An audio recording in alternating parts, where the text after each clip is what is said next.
Welcome, everyone. Thank you so much for being here. Um, Welcome also to those of you joining on the live stream. Thank you so much for joining us April 3rd Thursday discussion on small poetry, flash, and short fiction. I'm Sarah Renee Beach, the program director here at the Writers League of Texas. It's a great pleasure to work with Laura and Evan to dream up fun programs for all of you and to get to chat with some of my favorite writers. Speaking of, tonight we're joined by three wonderful writers who specialize in short forms.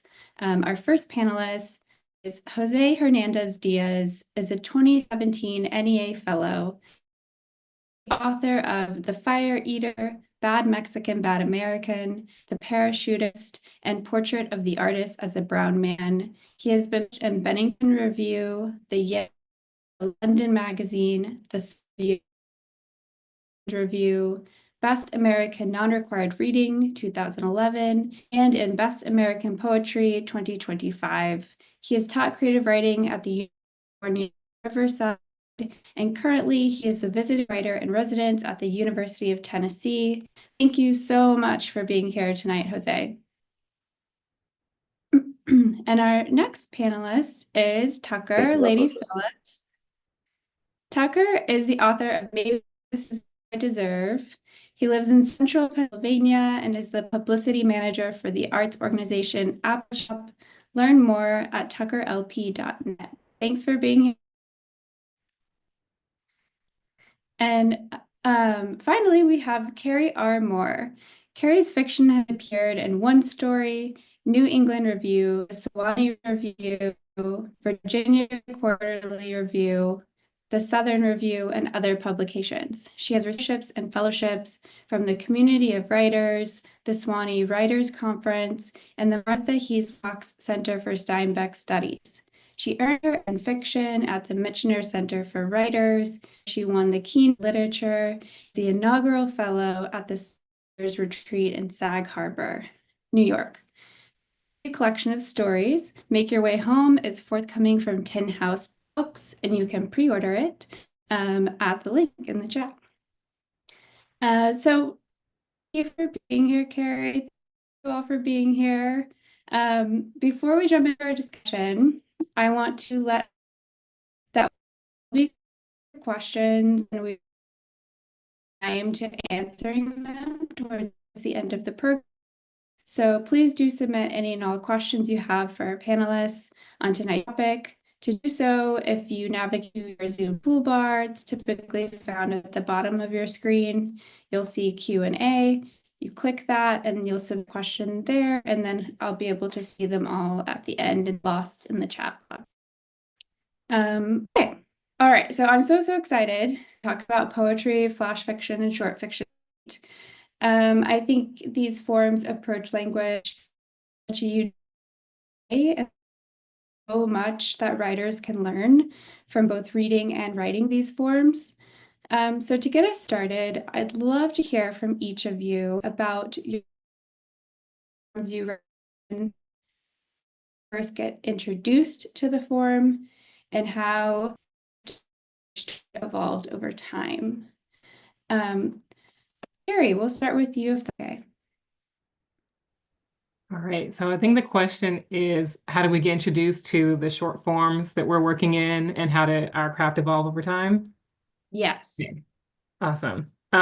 So I got started with short fiction, I think the way that a lot of people do, which is that you take a workshop. And typically in fiction, that's like the genre that you will submit, right? That particular form, the short story form. And so I think that I did that for a number of years. And I think was really useful about starting off in workshops and submitting short stories for feedback from like the people, feedback from the people in your community is that you get to learn a lot of craft lessons in a really short amount of time. And that lets you revise and read a lot of other people's work too. And so you hear about rules. Like I remember in one of my first workshops, we would read a lot of Charles Baxter lectures and watch those too. And so you would hear things like, what's the one-way gate? Like, what's the decision your character will make that they can't go back on? Or what's the time bomb? You know, if your character doesn't complete X action by X time. What's the consequence? All these things to put pressure on the story. And I feel like that was really, really helpful to me in figuring out what a short story even was. And over time, because I had all those like rules and tools and places of guidance helping me, I felt like I got to sort of learn to break them with intention. Um, and that was really, I think, how I began to find what I was interested in as a short story writer. Oh, thank you for that. Oh, and I definitely want to circle back to some of the terms you just gave us. But thank you. Tucker, what about you? And is my audio okay? I know I was getting so I just saw in the chat that my audio is choppy. Is it better now or Yeah, I think that was, at least for me, that came through perfectly. okay, Uh, I think I'm just gonna lean really close to my computer. yeah.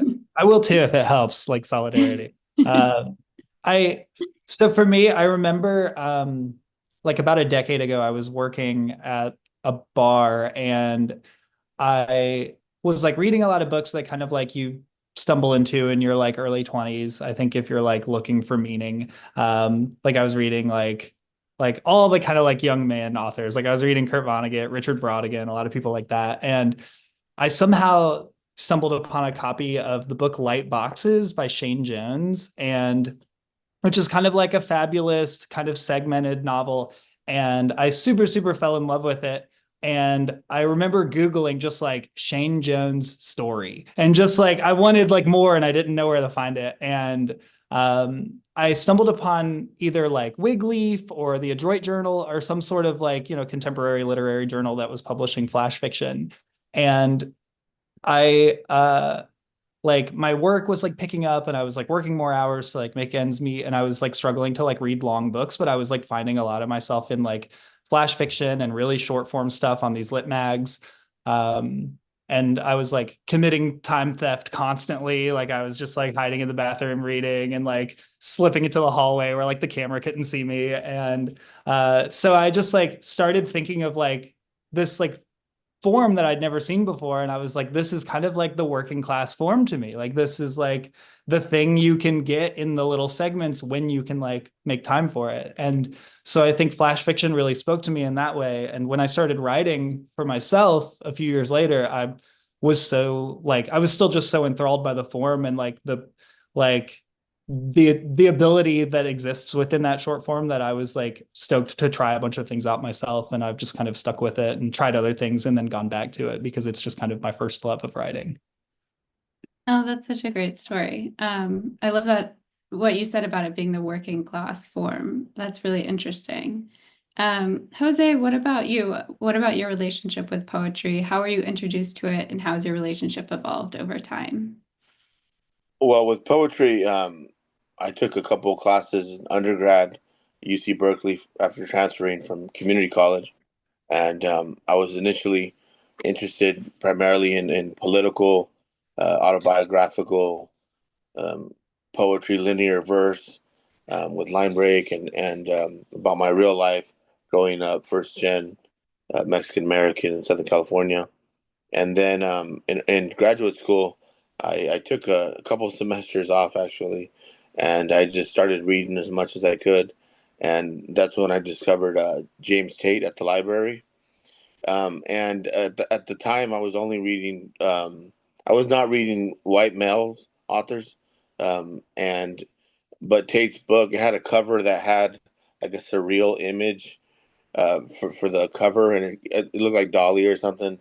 So that looks interesting, and I started reading it, and I wasn't sure what it was. It looked like poetry, or it looked like short stories because there was no line break, and I didn't really know what it was. I didn't know what prose poetry was, and I just started reading it, and it was sort of unassuming and not intimidating. And, there's no line break and just a couple of paragraphs. So we've all read paragraphs our whole lives, and so it was accessible, and then it was just very surreal, absurdist, and deadpan and silly yet deep, and you're laughing and crying, and it's just like I felt like Tate was like a literary sort of rock star in the sense that it was still fun and interesting. It didn't have to be boring and dry, and so it really spoke to me, and I couldn't get enough of it. I read as many prose poets as I could, and then eventually I started writing my own, and that's sort of how I was introduced to it. Oh, that's so cool. Yeah, I love that you just stumbled upon something that really spoke to you and your style evolved from that. I could definitely see the James Tate influence in your work. Um, so what do y'all think sets your short forms apart from a craft perspective? Like, what are the specific craft considerations that you bring to the page? Both what makes it enjoyable to write and what makes it kind of maybe more challenging to write. Tucker, we'll start with you for this one. Oh no, I was so scared you were gonna ask me to go first because this is like a terrifying question, and I am like conscientious of genre contradict or like confines, but I'm also like I don't care about them, but also I do. And I think I will just speak for myself. I'm not speaking for forms as a whole. So don't hold anything against me. But I think the way that I approach flash fiction is the same structure as a joke, but the punchline isn't intending to be funny necessarily. Like I think of like setup, I think of callback, and I think of like the button.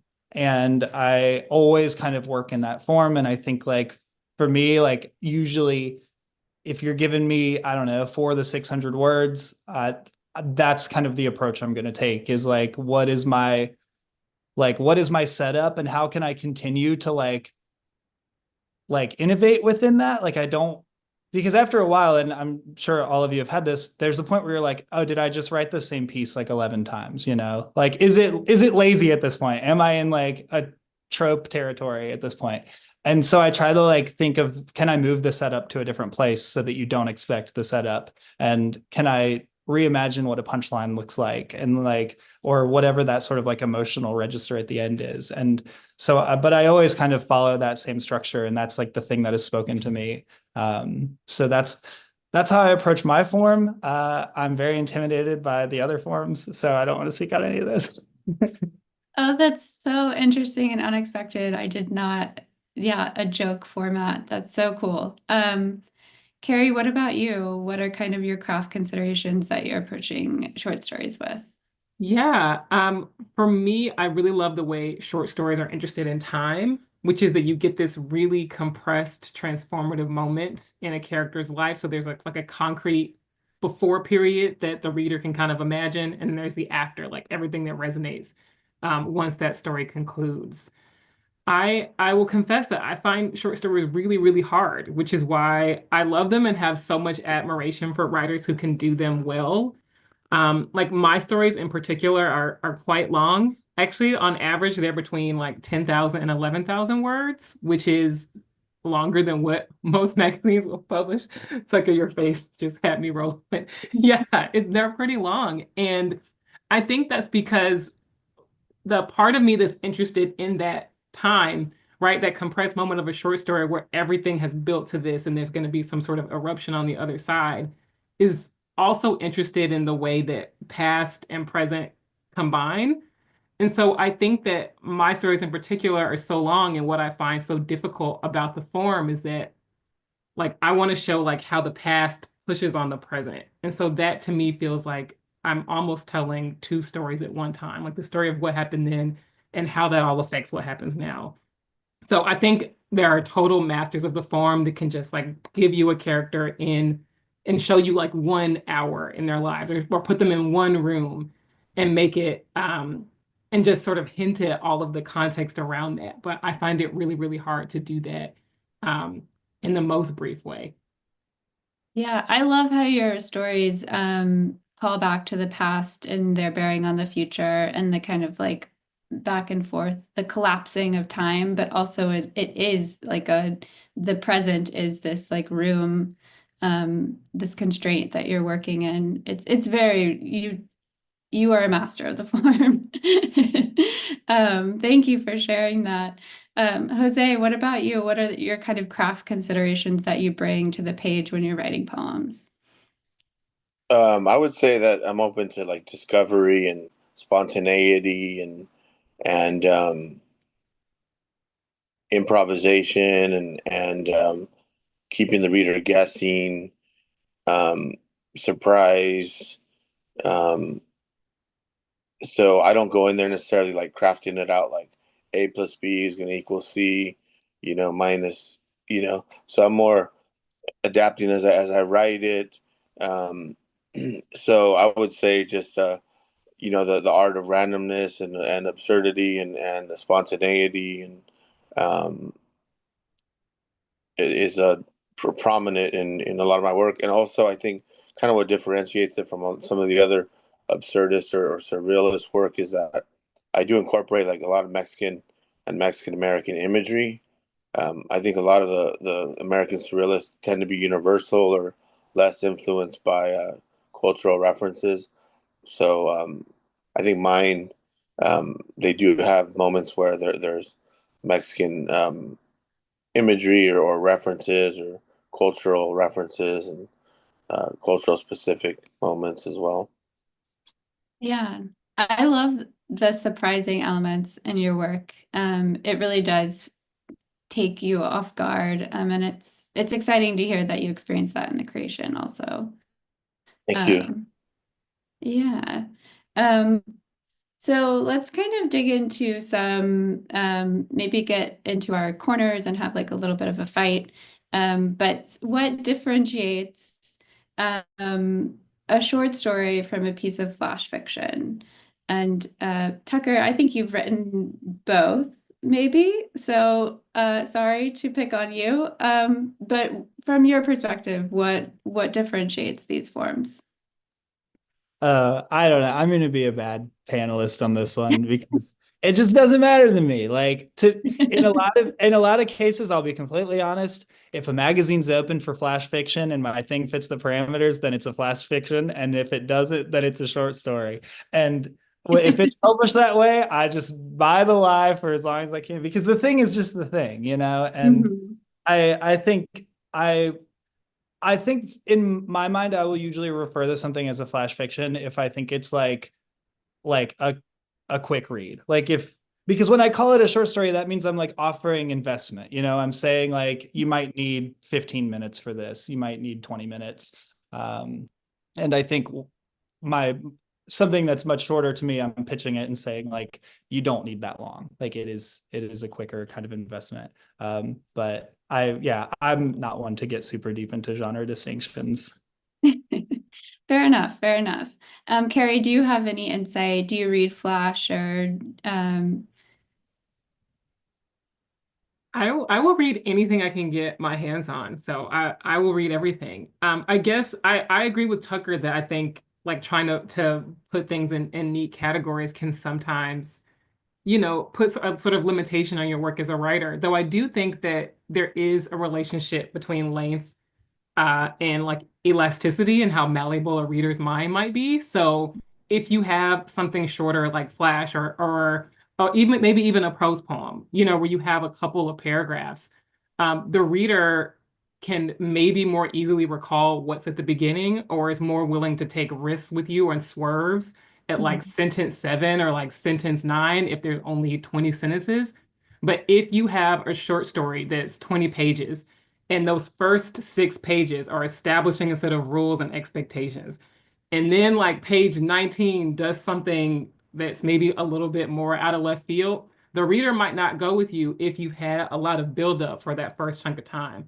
So I think the gift of writing, in a particularly short form is like the reader might go with you all the way to the end, and you maybe have a little bit more leeway with delightful surprises and twists and turns. But the longer it gets, the more the reader is learning the rules of the world. And if you break those rules, they might be less forgiving.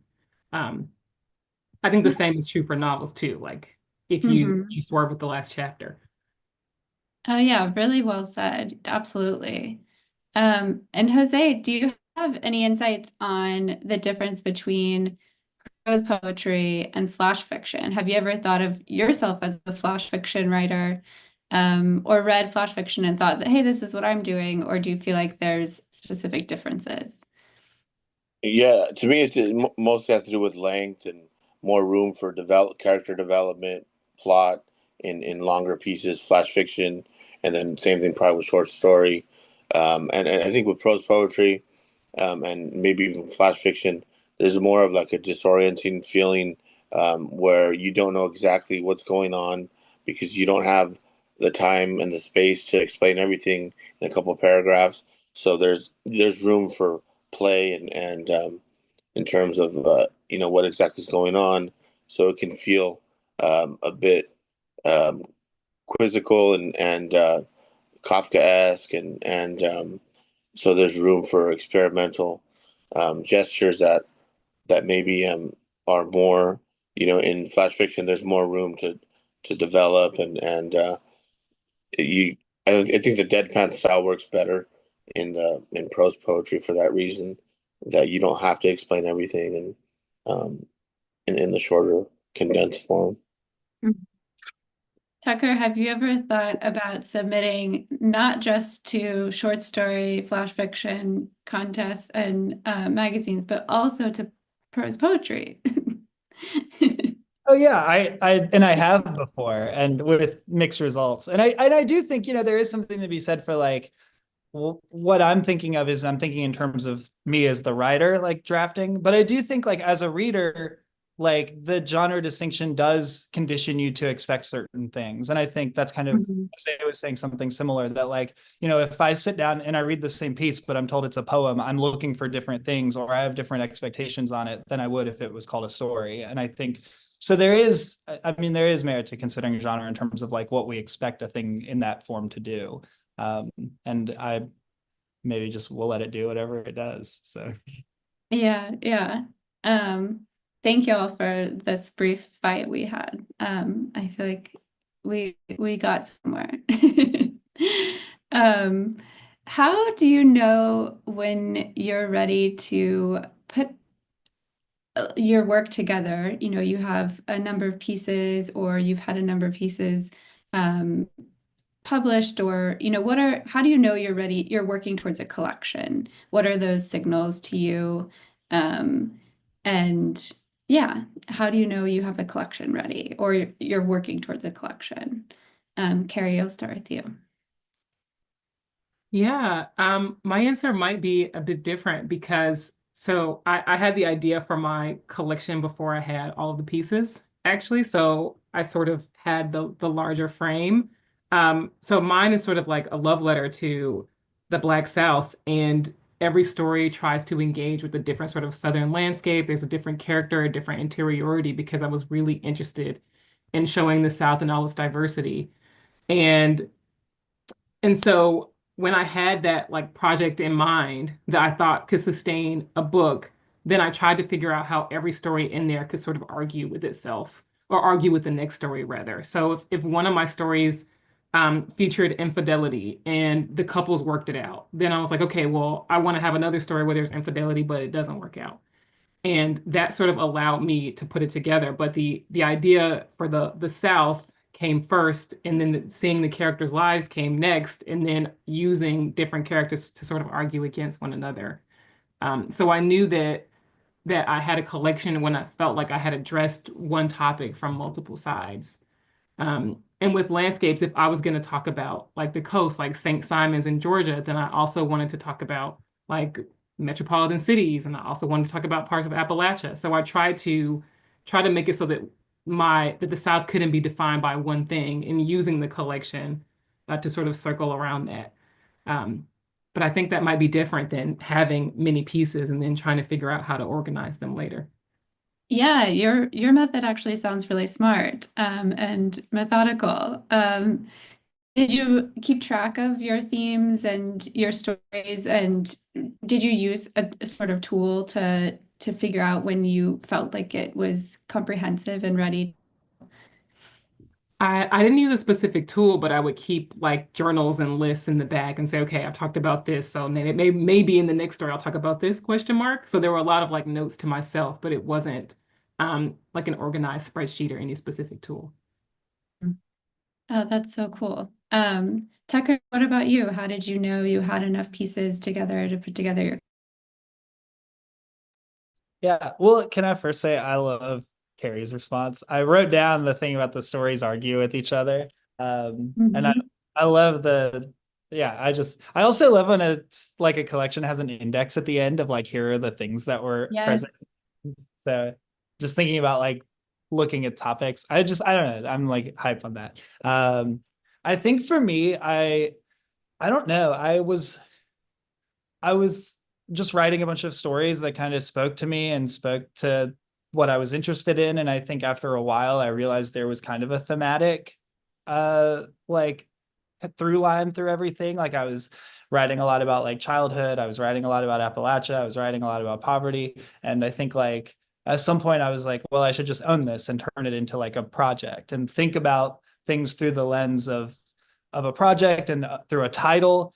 And um it changed a bit as the title changed. Like when I was working under one title, I would like write towards it. And then like I was like, oh, actually that title stinks. I'm scrapping that. And then I would switch it, but I would keep stories that were written for the previous title. And so I was like letting the thing evolve and writing towards that evolution every time until I've reached a point where I was like, okay, I think this thing is uh I was in my mind, it was a roller coaster. So I was like, okay, at some point, the roller coaster has to return back to the track, you know, and like it slows down and then you get off and the next people go. And so I was thinking of like, at what point does it feel like the roller coaster is hitting its like kind of opus and now or its peak and now we're going to exit the train, you know? So that's kind of how I approached it. Oh, that's so interesting. Um, and Jose, what about you? How do you determine you have many collections? How do you know when you're writing towards a collection? Is it you're figuring out all these themes that go together, or is it a number of poems you hit? How do you know when a Yeah, collection is ready to form? kind of both. Certain like 70 pages. I always feel like that's a good amount of pages for poetry collection. I don't really like 100 pages or more. And then and themes is a good way to group them up, group them together, or like certain what is it called, series that I write. I have a series of Man in the Pink Floyd shirt series. I have a series of Jaguar inspired prose poems. I have a series of a Man in the Chicano Batman shirt, which is a band from LA. And like so but initially this was not known in my first couple of books, so that was the hardest part for me, was organizing it. Initially I was just writing poems, taking it day by day, not trying to like map out collections. I just wanted to whatever I wanted to write that day. And then I had all these poems, like probably like 3 books worth of poems, and I didn't know how to organize it. So that was the most challenging. It took me years and I started realizing you can put it in sections. And then so my first couple sections in all of my books are linear verse poetry, autobiographical, tends to be about growing up Mexican American, and then the other back sections are prose poetry, and I could split that between first person prose poetry, third person prose poetry, and like I said, the various um, I have a man in a Salvador Dali for president shirt. Um, right now, I'm currently working on one that a man in the world is burning shirt. So, like, I have a lot of those shirt type of um, series that are easy to group together. And my work initially, I was worried that I might have to separate my collections from poetry, linear verse, and prose poetry, because the linear verse was political, socially conscious, realism, and the prose poetry was, deadpan, surreal, absurdist, and but there was mixture of some socially conscious elements. So I just felt like it was all over the place, but with the sections. I think it helps. Like you take a breath after a certain section, you kind of know you're going to different territory now. And Mhm. I hadn't seen a lot of collections like that, but I said I'm going to try it out, and luckily, hopefully, it has worked out. Yeah, yeah, I love this series. They're so fun. And yeah, that's great, different ways to think about organizing. Um, that's so interesting. So let's talk a little bit about revision.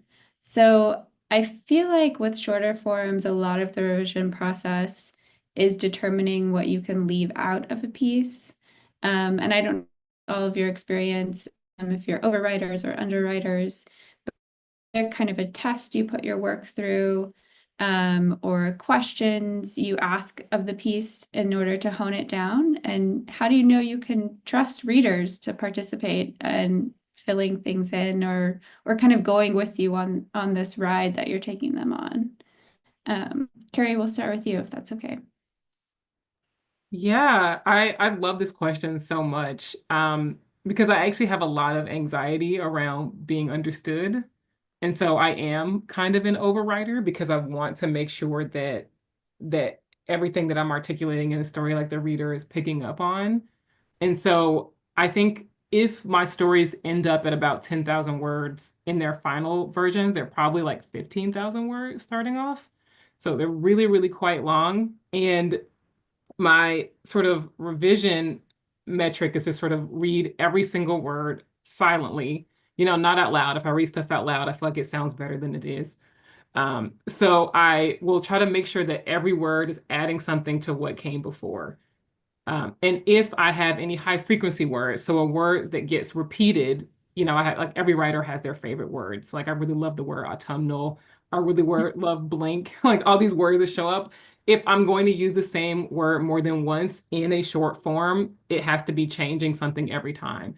So as long as every word is an addition, then I know that I've sort of revised it to the best of my ability, at least in terms of compression, that there's no extra words just hanging around. In terms of story structure, I try to eliminate the parts of the stories that are doing more explanations because I know that I have that anxiety about being understood. So, for instance, if I have a character who is um, staying the night at another character's house, like, let's say it's two kids, and I feel like I have a lot of paragraphs explaining why this kid is staying at this other kid's house on this day, then that has to go. Because sometimes the more explaining you do for the reader, actually, the harder it is for them to suspend disbelief. Like, it's like, oh, you feel like you really have to explain this. So that's how I know it's not real. Like, how when someone's lying, they keep going on and adding too many details. So that's sort of like my trick. Like, did I over explain something and can I cut it? And are there any redundancies in language? And that usually shaves off 5,000 words. Those are really great tips. Thank you so much for those. I love that bit about your knowing what your high frequency words are and not cutting. I tend to grab a thesaurus and try to figure out how I can change them. But I like that as long as it's doing something different, you can keep the high frequency words, and then add them to your index. Um, Jose, what about you? How do you approach revision? How do you kind of decide you're going to trust readers to go on these journeys with the shirt wearers? Yeah, I think initially I just want to get it out there, and when I first started writing and publishing, I had the pressure in the later drafts that I wanted it to be perfect and publishable right away. But I realized that they don't come out perfect, and you got to just build it like a house and piece by piece, and you could go and do the fine details, or the details later, and um, which will either be adding or taking something out for fluidity, and reading it out loud always works for me. And I tend to read it out loud, and then if I change something, I'll go back to the beginning and read it out loud until I read it one way through, and I really like it, um, and so just I want to avoid bulkiness or awkwardness, or I like being direct, and but sometimes you do need to add a little more, so some go to the dictionary, the source, like you said, um, and also for me, like a poem that I wrote called Ode to Pan Dulce con Café. I mentioned going to the grocery store, and I added specificity to the image, Gonzalez Market, and that really brings you to my neighborhood more than just the grocery store, which is general. Gonzalez Market in LA is like a iconic Mexican American market. So sometimes the specificity of the image is necessary, and sometimes the specificity is just kind of not as necessary. So kind of the fine balance of when to add, when to take out, when to be specific, and just all of that while drinking a lot of coffee, reading it out loud to yourself like a madman. Yes, yeah, I want to go back to something you said, Carrie, because in poetry, it's blasphemy to not read your poetry out loud as a form of revising, or a test to put it through. And you said you don't read your work out loud. Can you say a little bit more about that? Yeah, I think it's absolutely necessary to read your poetry out loud because you have, so many sonic elements. Hmm. Um, I feel like in fiction, I will read my work out loud at the very end, but only after I've eliminated everything else in the story that doesn't need to be there, because otherwise the narrative parts of the story might sound good, or this character might sound good, even though they don't belong in the overall story in terms of movement. And so I try not to read fiction out loud too early because it might sound like it belongs there, even though the story isn't quite figured out. But I absolutely Okay. totally see how poetry you have to read it out loud when you Yeah, come up with a yeah, line. it's a non-negotiable. But yeah, I just wanted to hear a little bit about your thought process there. Tucker, what about you? How do you approach revision? Yeah, for me, writing is kind of like a second act for me. So like in a weird way, like writing is an act of revision because when I come up with like a concept, I usually like think it out. Like I will like if I like get an idea that I'm like stoked about, I like either like go for a walk or I take a shower and I'm like, I'm gonna do this. Like I'm not gonna write it yet. And I like work through a lot of the elements. Um, because like I'm like working in such a short form and I'm like thinking about like what is the arc of this thing and like how like is there like a potential emotional register in the concept or is it just a concept for the sake of a concept? Is it cringe? I have to work out if it feels cringe and then I like diss it if it ditch it if it is. And I usually once I've like worked out like what the rough like structure is or like the skeleton of the piece, then I go to write it and usually then I've like forgotten elements that I want to incorporate. So then I have to like go figure that back out. But typically that's like something I do. And I also like, because I'm thinking about spans so much, like I've like written stories that like, they might be a single page, but like some of them might be real time and cover 2 minutes. And like, that's like the 2 minutes of the story is the 2 minutes it would take to read it. And then sometimes it's 100 years. And sometimes with the ones that the span is a longer amount of time, I don't remember who initially said this to me, but a form of like editing that they made me consider was, is this a story or is this the description of a story? And like, have I like gone through the events of a day in summary rather than action and dialogue and, like traditional fiction forms? And would the story be better served by me getting closer, by sitting in a moment and trying to like dig at like getting as close in proximity or like psychic distance to the character or world I'm creating as possible. Because there have been a lot of occasions where I look back and I'm like, this was just a summary of a story and not the actual story itself. So that's a big revision tactic for me. Oh, wow, that's a great question. Ask of and I like that you let it percolate. And what is your if you can share what's your cringe matrix? I mean, is it just Well, a gut reaction? usually, so I met my fiance in grad school and she's also a writer. And usually I'm like very much like new toy. Like if I have a first draft, I'm like, I need to read it to her immediately. And she is the good barometer of being like, oh, I love that. That's great. Or being like, keep working on it. And then like I'll be like, okay, so it's cringe. So I need to put it away for a minute or like let it sit and like figure myself out. And I actually think I'm teasing her in the other room, but I'm not teasing her. I'm stoked on it that we can share it with each other. But usually I can like kind of read, like she's my first reader and like I can kind of tell from her reaction usually. Okay, so you have a live-in cringe barometer. That's great. So kind of Also on the topic of audiences, I'd love to hear your thoughts on kind of the publishing ecosystem around shorter forms. We talked a little bit about literary magazines, but so much of the traditional publishing world revolves around book-length works. But there is this whole other world of literary magazines, small and indie presses who really champion these forms. How have you all approached finding a readership, and what's been your experience working with your publishers? Yeah, we'll start. Tucker, we'll stick with you.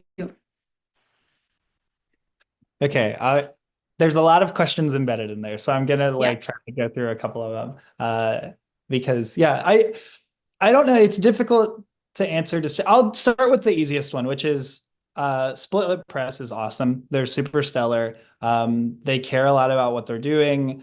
It's a group of people that are consistently working around the press, and they have a clear kind of editorial vision. So I was comfortable knowing that my book was in good hands because I loved so many books they had already published.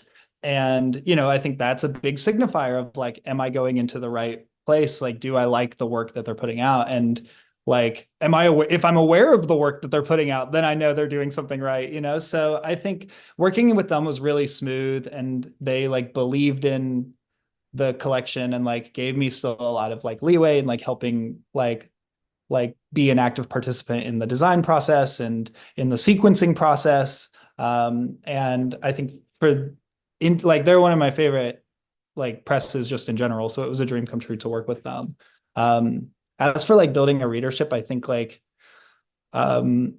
before I was writing, I worked in the music industry. I was a merch guy, tour manager. I did a lot of show booking and stuff. And so I was always thinking of a kind of DIY ethos of how do you get out there and participate in scenes or build scenes if you need to. I want to shout out, since this is Writers League of Texas, that we used to go through Midland, Texas a lot, and Odessa, Texas, and there was this stellar music scene there.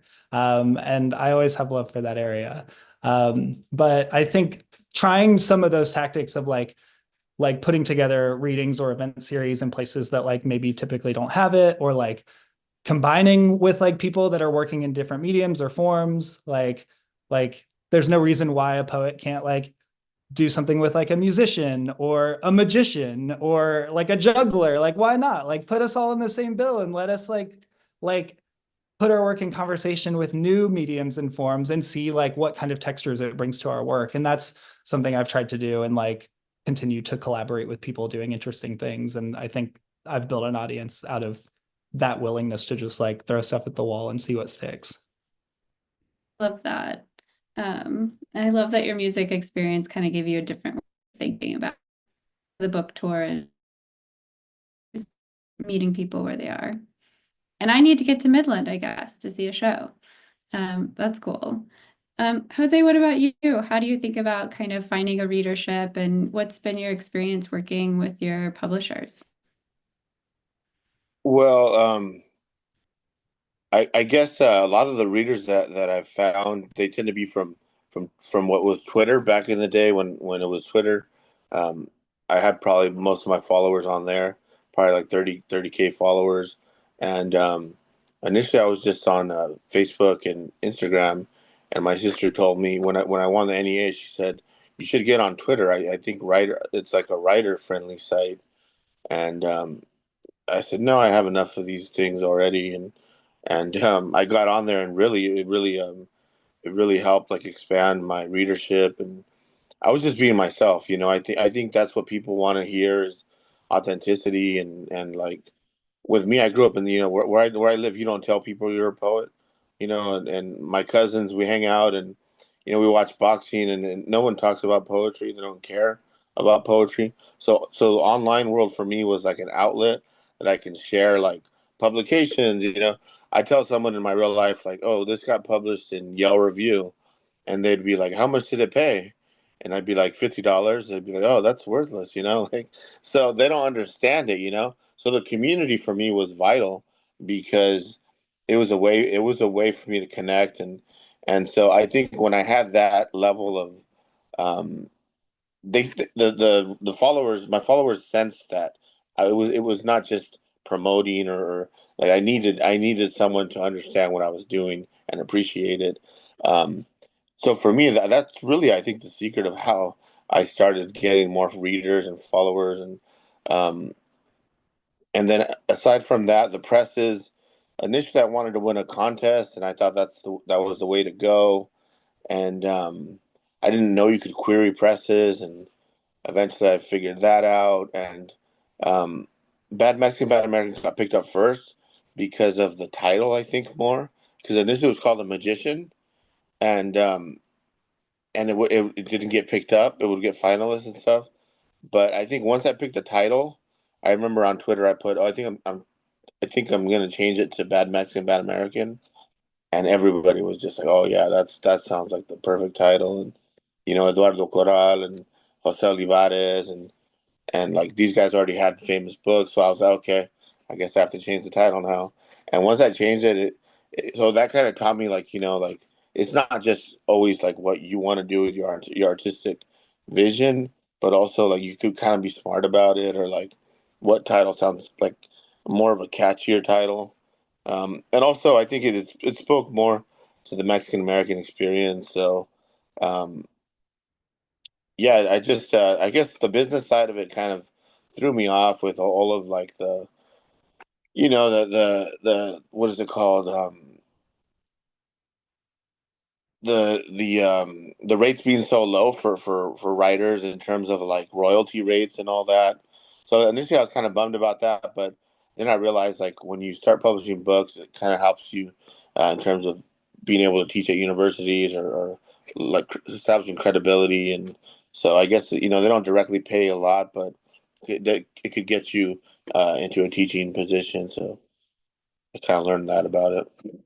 Yeah, $50 for a poem is a lot, I just want to say. Yeah. Yeah, and someone asked that I think in the chat, I have a question about how much are you paid for a short story. Um, Tucker or Carrie, do either of you want to share the most you've been paid for a short story? $900. That's amazing. That's awesome. You said the most, not the Yes, average. that's what I wanted. I wanted to be a story of optimism. Tucker, what about you? I don't know. The most, probably not $900, but um, probably like I probably have won like a small contest or something and gotten a couple $100. But I'm having to dig deep to remember it. I think I mostly do it for the love of the game. Yeah, I do have a funny story about that. And like I said, I don't do it for the money either. But one time in Poetry Magazine, I had like three poems accepted, and they each paid $300, I think. I don't know what it was, but I think I got paid like $600 or something. And I ended up paying for my insurance the whole year because it was like not full insurance. But that's kind of my poet struggle story. Yeah, that's incredible though. $600 for poems. Yeah, but yeah, that's the reality is then you have to pay health insurance. Tucker, what about you? Wait, Carrie, Carrie, tell us about your how you approach finding readership and how it's been working with Tin House. I adore Tin House. They're so amazing. And I love them because they really believe in story collections. I feel like as a writer, I would hear for a number of years, like, oh, like you have to have a novel, or like story collections don't sell. And I think that the thing I had to learn as a writer was to just give myself permission to love what I love, and to be a nerd and trust that if I loved it, that somebody else was going to love it too.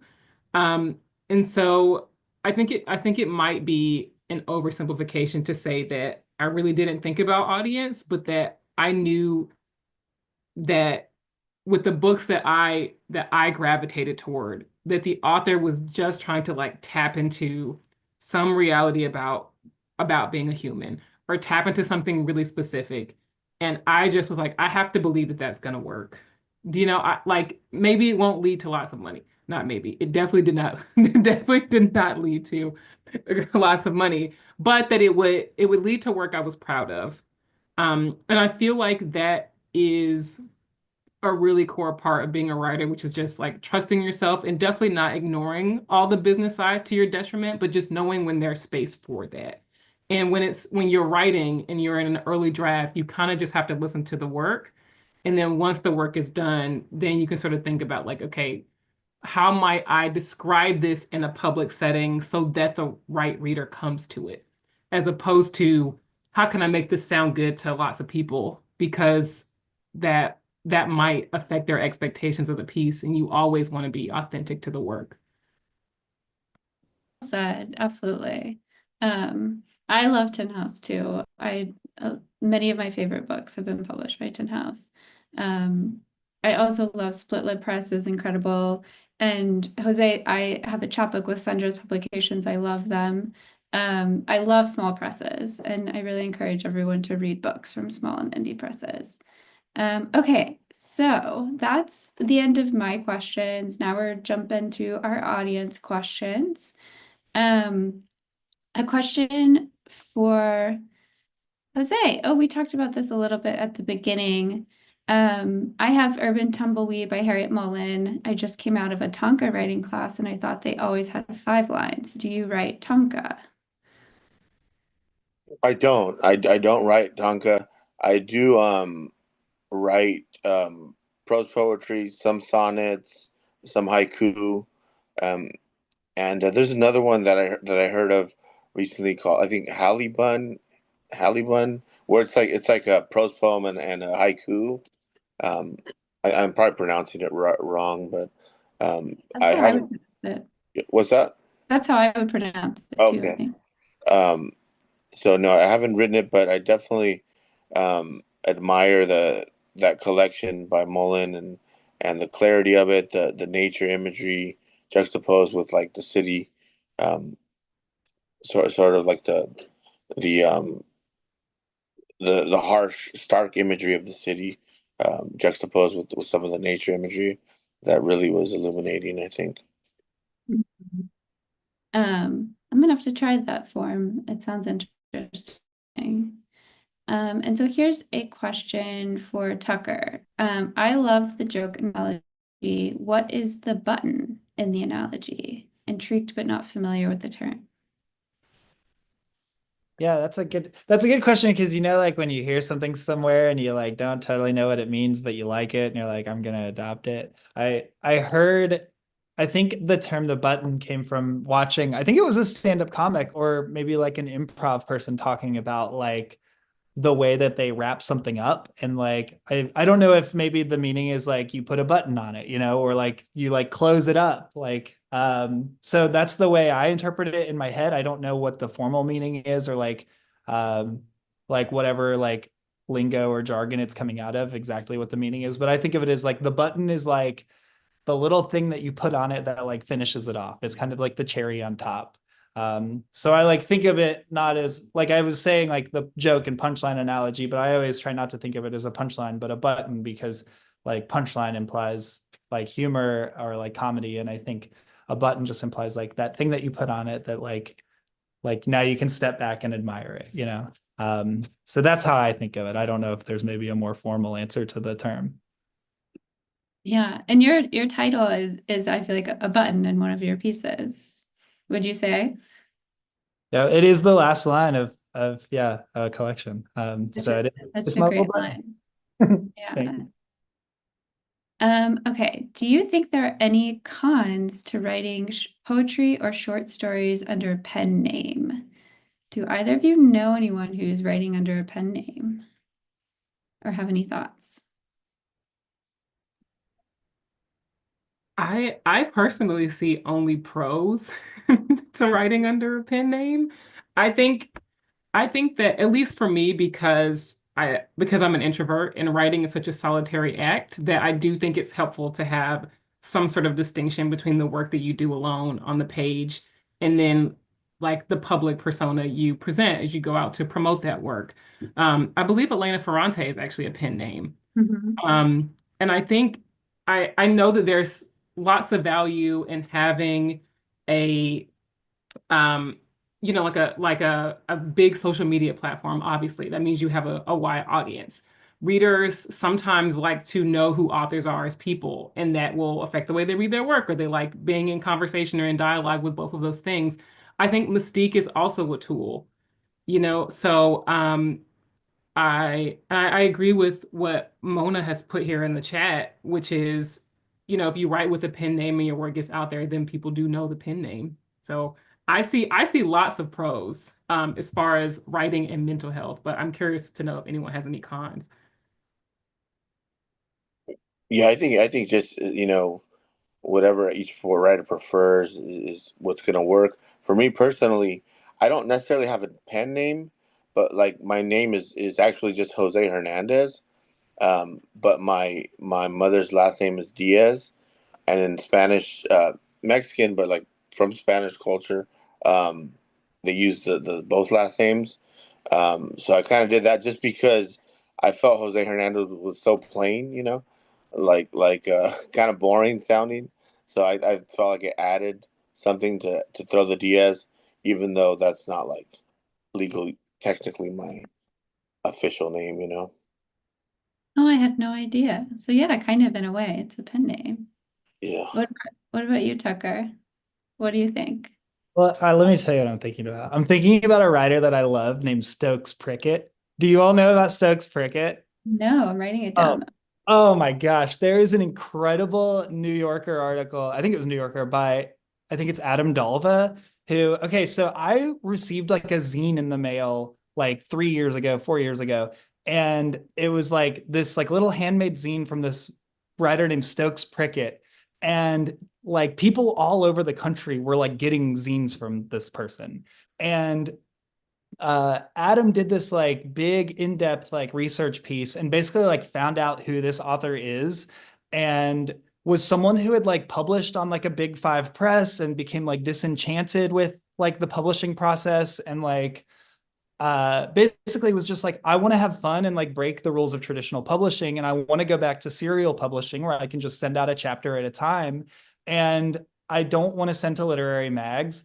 I want to just like rifle them off to like either people I think will appreciate it or like people who have like I think they said they were like sending them out to like if they read something of yours online and they liked it, they would like send you a copy of their thing. So it became like also like a little like oh I got a Stokes Prickett like it's like a little award and they and also if you mention them online typically they somehow find your address it's like a little stressful but like I like am full well mentioning Stokes Prickett knowing that they'll come out of the woodwork and I like find that anonymous publishing for the sake of publishing, like breaking all the rules and just sending stuff out when you want to be like very, very endearing.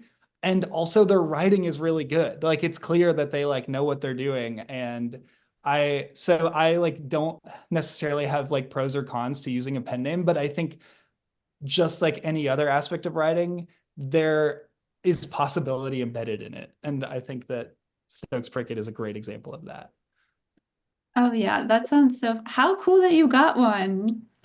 I'm jealous. That's I would say that in terms of the cons, also, if we're looking for cons, I think remember a couple years ago there was a writer that was, I believe, it was a white author that was writing from an Asian pen name and sort of perpetuating certain.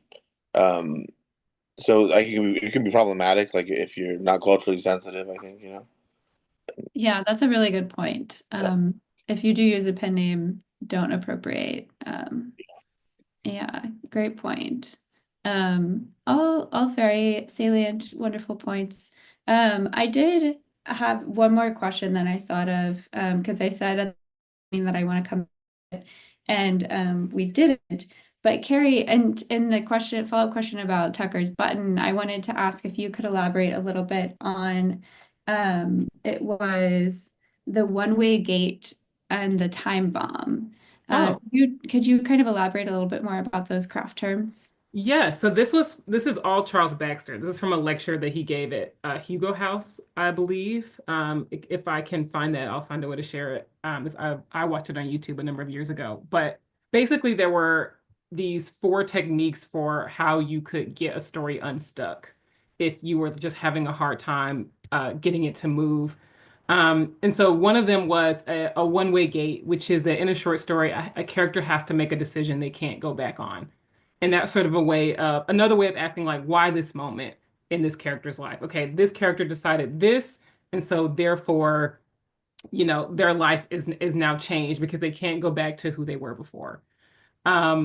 And then the time bomb was a way to put, or maybe it was ticking clock actually. A ticking clock was a way to put pressure on the story's events, which is if these events don't happen by this time, then there's a consequence. But because if you give your characters all the time in the world to make a decision, then suddenly it lowers the stakes. I think a lot of the ways that you might see that, this is just what's coming to mind in movies. If like a character is working and they know they have to leave at 4 p.m. to go to their child's recitals, suddenly that makes the family conflict really concrete. Because if it doesn't happen by 4 p.m., then the child's going to be disappointed and there's going to be some sort of ramification for the family. So those are just 2, but those are from a Charles Baxter lecture that I found really helpful in my own fiction. Wow, that's Well, crazy. That was like years ago, and I still remember that. That's how impactful that was. I love. yeah. Oh, And I'm so glad you did. That's super, super helpful. Um, yeah, well, thank you all so much. I think that's as good a note as any to end on. This has been super fun. I've really enjoyed getting to talk with you all more and hearing more about your process. Um, and thank you all on Zoom for joining us, and those of you on the live stream. And if you're watching this many months from now, thank you for tuning in. Um, Please buy these authors' books. They're wonderful writers, and you can support them by following the link. And in Carrie's case, it'll be a pre-order, which is very important in publishing to get those pre-orders in. And yeah, check them out and keep following them. I'm excited to see what y'all do next. And thank you so much for being here tonight, y'all. Thanks so much. Thank you. thanks for having us. Yeah, thank you so much for inviting us. Yes, it was good to see you again, Have a Tucker. good night.